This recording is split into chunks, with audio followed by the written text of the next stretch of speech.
Mtu wa Mungu, leo natamani ufahamu jambo hili ya kwamba kwa sehemu kubwa unapoona dunia imeharibika, imechafuka kwa namna moja au nyingine, machafuko na mauaji kushamili kwenye jamii, namna ya uovu kugeuka kuwa ni kama desturi ya watu kuishi, yani pengine dhuluma, uovu, kuua mtu kugeuka kama kuwa ni kawaida ya mtu kufanya hivyo. Kwa sehemu kubwa mambo yalifika hapo kwa sababu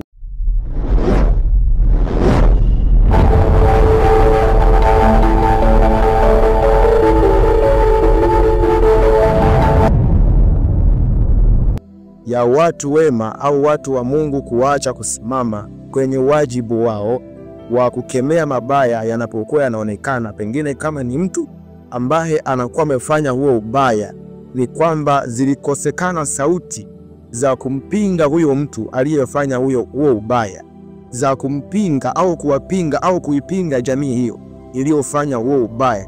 Na kwa sababu hiyo ndio ilikuwa sababu ya uovu ugeuke kuwa kama kawaida ya watu kufanya.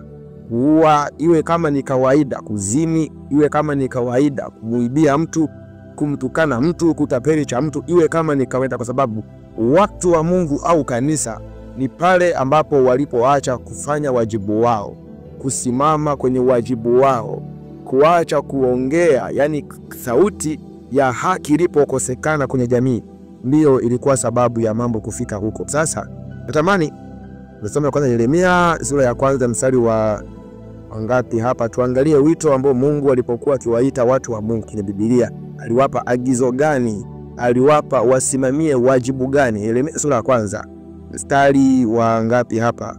Mstari wa 9 some. Anasema kwamba ndipo Bwana akaunyosha mkono wake, akagusa kinywa changu. Bwana akaniambia, tazama nimetia maneno yangu kinywani mwako. Angalia mstari wa 10, angalia nimekuweka leo juu ya mataifa na juu ya falme, ili kung'oa na kubomoa na kuharibu na kuangamiza, ili kujenga na kupanda. Sasa huu ndio wajibu na wito ambao Mungu humpa mtu ambaye atataka aweze kuliishi kusudi la Mungu. Yani kama ni nabii au mchungaji, hajaitwa kuwabarikia tu watu mema, kuambia tu watu pokeeni msiba wako, nyota yako inang'ala. Hapana, injili haijaishia kuwapa tu watu mema.